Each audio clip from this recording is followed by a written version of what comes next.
This is a Blaze Radio production. We're covering Who's on Deck, hitting the ice on the hockey scene, and hosting a racing roundtable. This is sports. This is news. This is everything you need to know about the future. This is the Scoutin' Session. Hello, everyone, and welcome back this Wednesday for the 9th episode of the Scoutin' Session. We are glad to be back after a brief spring break to talk all the up-and-coming sports stars and highlight young standout performances at a professional level. Thank you all for joining us this afternoon. It's a little different in the studio today, but my name is Jordan Talley, and as always, I'm joined by Noah Reed. And we have Ella Wolter-Sánchez, who is out of the studio this week, but we do have her segment here as we just a little bit different for Ella this week as we go into First and Goal. Yeah, we're going to just try this new little thing here. I'm excited. So, Ella, let's see if we come in live. So, for this week's segment, I am doing something a little different. Obviously, normally I do something in the baseball or softball realm, but this particular person really caught my interest, and that is Kilolo Westerlund. She is a 17-year-old from Nevada who was named The Athletic this past week as America's flag football star of the future. However, this was not her breakout moment. She's been on the front of NFL's mind for a while now, which is crazy, being on the front of NFL's mind as a 17-year-old woman playing flag football. Westerlund starred in a Super Bowl commercial this past Super Bowl and is the face of NFL Flag 50, which is a campaign that was started by NFL to advocate for flag football to become a sanctioned varsity high school sport in all 50 states. Currently, there are 40 states that have sanctioned it, with 18 states having pilot programs. Flag football has exploded in society in recent years and will debut as an Olympic sport in a 5v5 format in LA in 2028, and there are also discussions of NFL players participating. In the last 5 years, flag football has become a collegiate sport at the NIA, NJCAA, and NCAA Division 1, 2, and 3 levels. The sport also got a recent recommendation to join the NCAA Emerging Sports for Women program, which would allow schools in all 3 NCAA divisions to make larger commitments to the sport while also letting schools submit it for championship status. Alabama State became the first D1 school with a women's flag football program in April 2024. They then became the first D1 school to offer a scholarship for flag football, which of course went to Westerlund. Alabama coach Jennifer Constable said it was a no-brainer and she's going to be the person kids look up to. And Westerlund then said, "My passion for the game is just so strong. It's more than just football. It's everything that goes into it. I always want to play for the bigger purpose and a bigger reason. I always want to set a great example for other players, young or old." Westerlund is a defensive back and a wide receiver who led her high school team to the Nevada State Championship and won gold with the U.S. Junior National Flag Team. She is currently a senior in high school and obviously already signed with Alabama State for this next year. And she is second in the nation for receiving yards. She has 127 receiving touchdowns in her career, 892 points, and averages 10.6 points per game. Her story of starting flag football is sort of a funny one since she only started about 5 years ago due to boredom during the pandemic. And before the pandemic, she was a volleyball and rugby player, no flag football or football playing in her past. She stayed consistent with flag football during the pandemic, and lucky for her, Nevada sanctioned flag football as a varsity sport in 2016, so she was able to play it when she enrolled in Liberty High School in 2021. Her story and national attention shows just how much everyone in America is growing to love flag football and young athletes like Kilolo, who is only 17, gaining national attention from not only, TV, but also the NFL. So, a great story and something a little different from me. Guys? Thank you so much, Ella. I mean, yeah, it's really cool. Cool to have Ella doing a football segment, first football segment for Ella on the show. And it's really cool to have a flag football, like you said, it's growing so much attention nationally, and especially at that high school level. And I just know, I mean, I wanted to play flag football in high school. Unfortunately, I couldn't because it conflicted with another sport that I was playing. But I mean, yeah, it's awesome to see the growth, and it's also awesome to see these girls and women get recognized by the NFL for flag football. I couldn't agree more. I mean, as a journalist, objectively speaking, it was huge during my senior year, being able to watch flag football kind of grow into what it has become now. And, seeing just in the second now approaching third year of flag football, at least in the California state, I mean, it's incredible. The number of schools, I believe, not only doubled, they tripled. And, just seeing the stories that open up and unfold, because now these athletes who maybe necessarily didn't want to go into your traditional sports for women, they now have this outlet, and they have an outlet not only where they can be successful, where they can not only get recognized, but they can also get all of the recognition that they deserve through these media outlets. The stories that have come out of flag football have been remarkable. I mean, I know we had different professors at ASU who were like, hey, check out this multimedia project on flag football in the state of Arizona. Yeah. And I know we've highlighted them on Onward to Victory several times. Yep. Shout out to last year, which is crazy to say that was coming up on almost 3/4 of a year. Yeah. We're flying through this 2025. Crazy. It's already March. But yeah, I mean, especially what I think is so interesting about football is that as of recently, the fans, demographic of football is so 50-50 split, male, female. It's probably a little more male-dominated, just, by slightly. It might be, 46% female, whatever.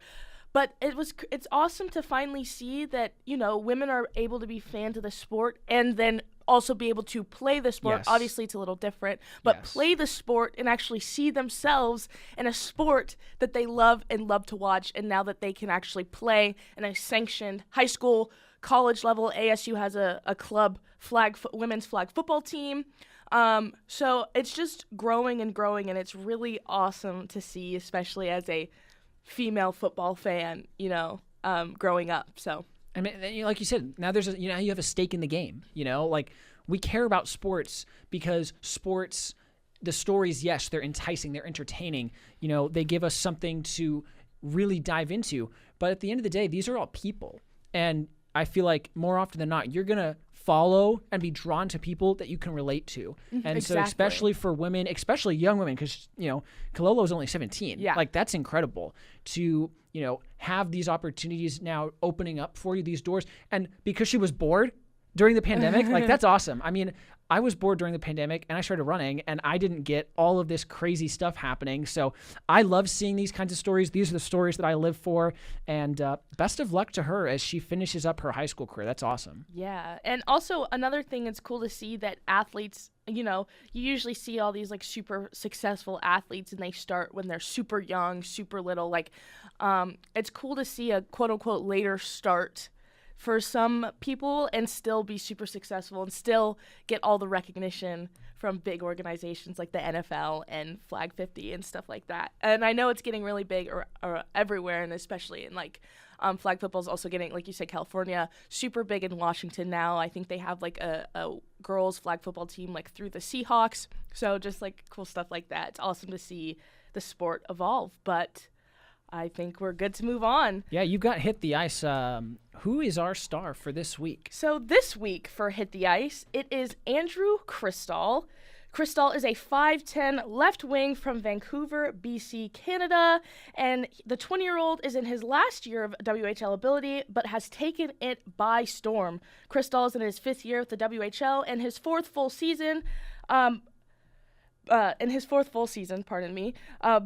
WHL, Cristall attended St. George Preparatory School in St. George, Vancouver, British Columbia, Canada, and played there for 3 seasons and played U15, U16, and U18 before getting drafted and playing in the WHL. Cristall was drafted 8th overall in the WHL Bantam draft to the Kelowna Rockets, and his first full season with Kelowna, a lot of these kids, they get drafted and then they don't see the ice very much that first year that they're drafted. So he only played about 14 seasons in his technical first 14 games, sorry, not 14 seasons. 14 games in his first technical season. But in his first full season with Kelowna, he had 69 points and 61 games played with 28 goals and 41 assists. Great start, to a WHL career, a little over a point per game. And his points per season has only gone up since then. In every season with Kelowna, he had led the team in total points, scoring 95 in his second full season and 111 in his third. For this 2024-2025 season, Cristall was traded to the Spokane Chiefs a couple of days before the WHL trade deadline and has only popped off even more. Before being traded, Cristall had 60 points in 28 games played, which is also just insane, with 26 goals and 34 assists. Even though he has not played in Kelowna since January, Cristall still leads the team in goals and points. Wow, that's impressive. Yeah, literally goals, points, and assists. I was looking at his stats and Elite Prospects, and I was like, okay, I have a good grasp of how Kelowna is as a team. He has 60 points? That's got to be up there. He still is leading the team, and some of his teammates have played the whole season. So, kind of crazy, but it just goes to show how much of a rock he was for that Rockets team. Well, now I'm curious. How's he doing with the Chiefs? Well, here we go. Oh, gosh. In his 27 games with the Chiefs, he has 66 points with 61 goals and 45 assists, bringing his season totals to 125 total points, 47 goals, and 79 assists. Just think about that for a second. In his last 10 games, he has tallied 7 goals and 11 assists for 18 points. And in his last 5, he has 5 for 5 and 10 total points.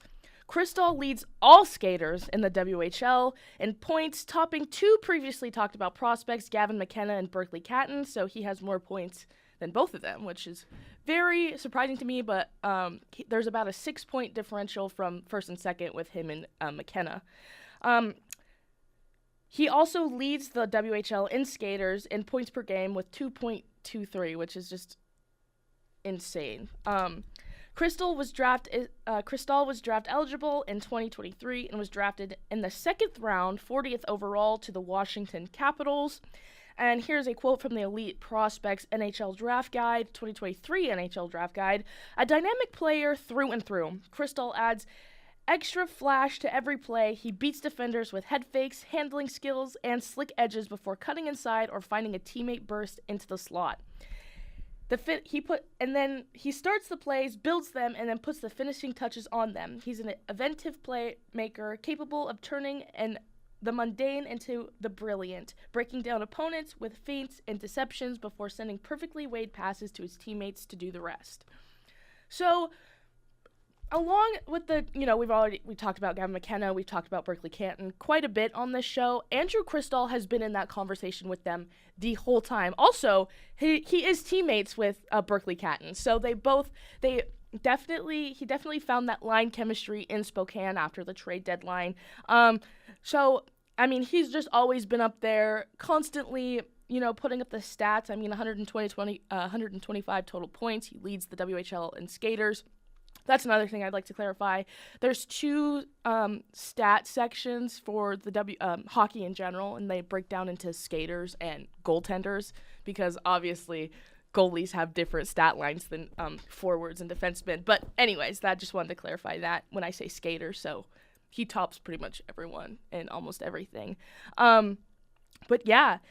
And we're getting into playoff season for the WHL, so this will be an exciting time for the Scoutin' session as, the next coming weeks will come up and playoffs start. The WHL playoffs are set with the Thunderbirds clinching the last playoff spot last night with the Kamloops Blazers loss. The WHL season has its regular season play has its last regular season play this weekend. Cristall and the Chiefs are the number 3 seed in the Western Conference of the WHL and are set to face their next-door neighbors and foes, the Tri-City Americans, in the first round. So, lots to look forward to with this team and these prospects coming up, especially ones that we've talked about. I'm pretty sure almost every prospect I've talked about on the show is in the playoffs, so it'll be fun to check in on them. But yeah, anything from you? This is just incredible because I feel like we've talked a lot about Berkeley Catton. We've talked a ton about Gavin McKenna, and rightfully so. These guys are incredibly, incredibly talented. And I kind of feel a little foolish, even though, yes, NFL were here, I think she would agree with me. We don't necessarily know most about hockey, but I feel like we've gained a pretty decent amount of knowledge. And to not even realize that there was a guy who has just secretly been leading the standings this whole time, I feel like you were holding out on us almost. But well, the thing with him is I think I'd like to call him a silent killer. He's just kind of there all the time, whereas you get these breakout moments from Berkeley Catton and Gavin McKenna that like make WHL headlines. So he's been kind of just silently doing his thing in the background. So, I mean, what better time than right before the playoffs, too? I feel like that's pretty common, though, in a lot of sports where you'll get, these guys who kind of just lay under the radar, and the next thing you know, they're leading point standings, they're leading statistical numbers, and you're like, wait a minute, where have you been? How have I not noticed you? I mean, it's really interesting with at least, how racing goes too. You can have someone who maybe doesn't win still finish pretty good in points, which is going to segue us pretty nicely into this weekend's racing roundtable.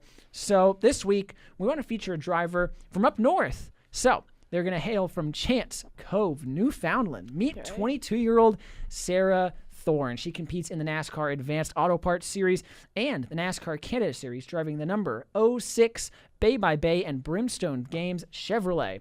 She's a regular contender at her home track. It's a third-mile semi-banked asphalt oval, Eastbound Speedway. She's also a former champion of the Inexpendolero class, and at 18 years old, she was the youngest woman ever to race in the NASCAR Pinty's Pro Line 225. In 2024, Sara finished runner-up in the Sportsman division at Eastbound Speedway. Now, it's going to segue us right here into this week's Fast Fact. So, you're probably wondering what the Sportsman division is because, yes, I understand, guys. I have spilled a lot of different racing classes, but guess what? You know what this one is. So, when NASCAR was formed in 1948, it began with the strictly stock division, which means that cars will be supposed to race how they came off the assembly line, hence stock, factory stock car, right? So that's how NASCAR was formed. And as the series evolved, it became the Grand National Series, and then now the NASCAR Cup Series as we know it today. The Sportsman division was created in response to a growing NASCAR modified series, which I believe we've talked about modifieds a few times, but I think we'll get into more modified drivers later on. I've kind of been putting together a list of drivers that I want to feature. Smart. And the modified class, I feel like I've not done it enough justice because kind of like you said, if it's one of those series that flies under the radar, but there's a lot of talent within the modified series. But when car owners began to grow concerned with the cost of building what, needed to be a winning race car, the Sportsman class was created, which allowed teams to race cars that were much less, and this is pretty cliche, but modified, if that makes sense. And by 1967, Sportsman-style racing evolved into now what we know as the late model division. Okay. So we've talked tons about late model drivers from all the way to the West Coast, all the way to the East Coast. Now we're moving up north, which they still call it the Sportsman division. So long story short, you guys, the Sportsman class is essentially Eastbound Speedway's version of late model racing on short tracks across America. So that's going to wrap up this week's Fast Fact, and back to Sara. During the 2024 Track Awards presentation, Sara was also honored with the TCM Most Popular Driver Award Trophy and named as the most improved driver. What are your thoughts on that?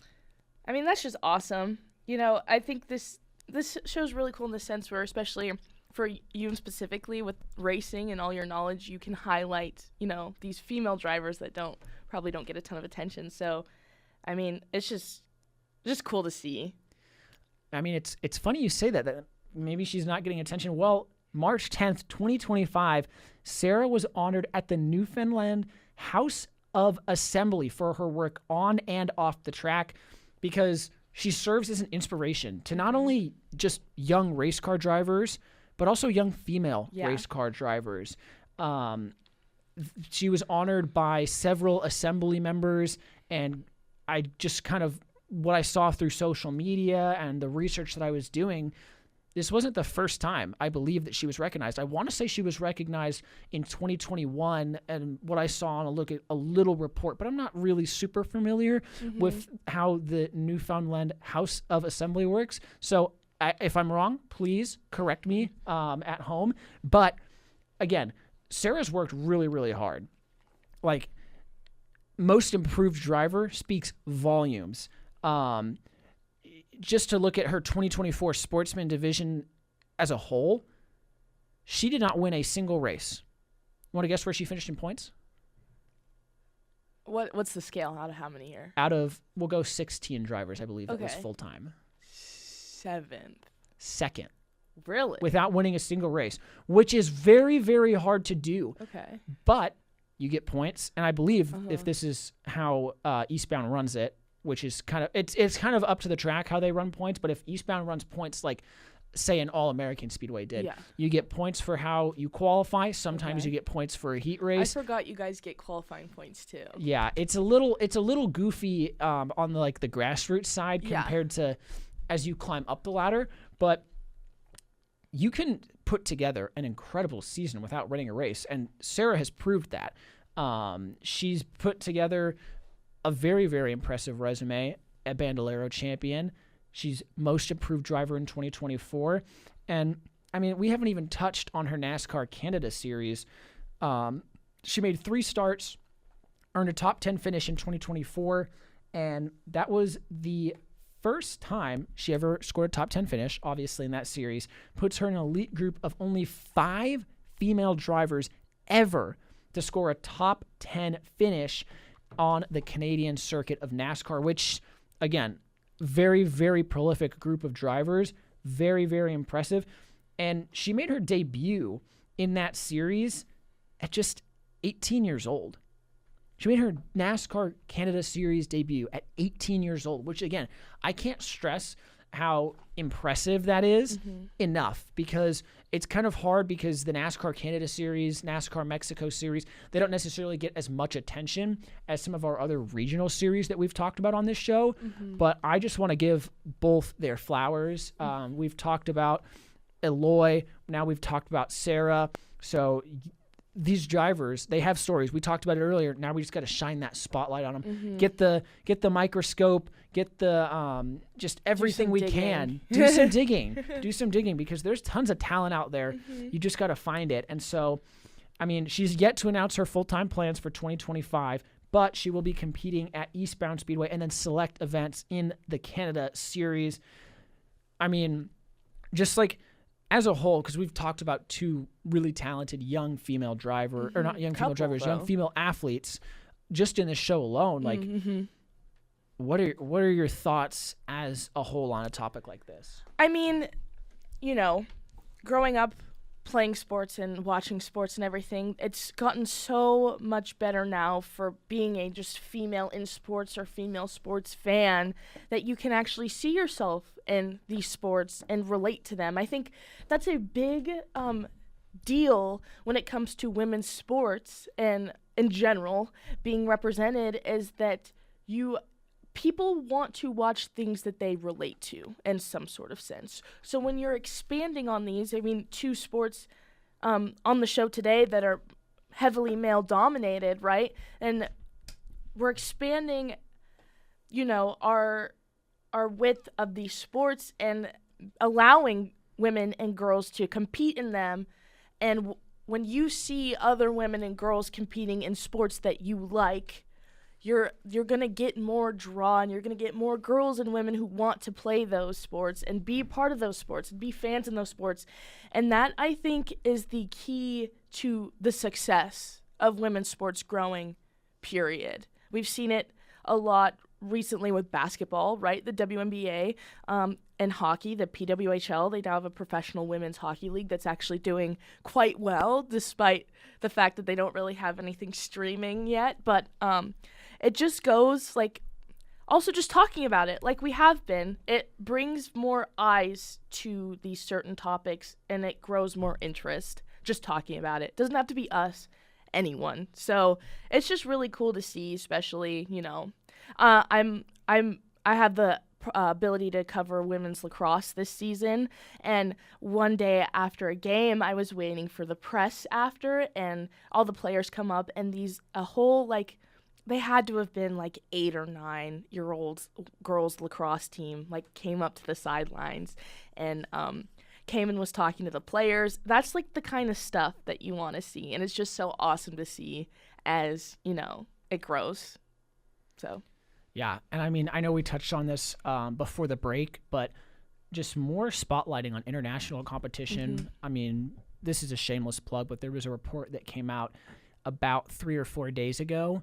NASCAR was working on getting both the Xfinity and Truck Series out to Montreal, back to Montreal again, which would be huge for the sport in 2026, as early as 2026, with the Cup Series potentially having a date out there in 2027. I mean, just having drivers going across the border, obviously with NASCAR going to Mexico this year, I think that's going to have a really big impact. for sure, especially in Mexico, they love their motorsports. Yes, you got to get you got to get drivers.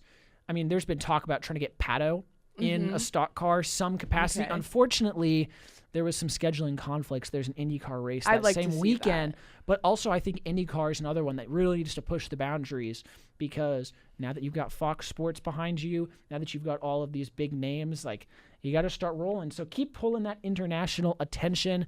Any final thoughts as we close? No, just lots to keep looking forward to. Got lots of. I think this time of year is interesting because there's a lot of stuff going on, all sports of everything. So you'll just have to tune in to see what we talk about next time. But thank you so much for listening to today's edition of the Scoutin' Session. My name is Jordan Talley, alongside Noah Reed with Ella Wolter-Sánchez, not in studio with us today, but still here with us through the radio waves. All right, thank you for listening. So see you next time.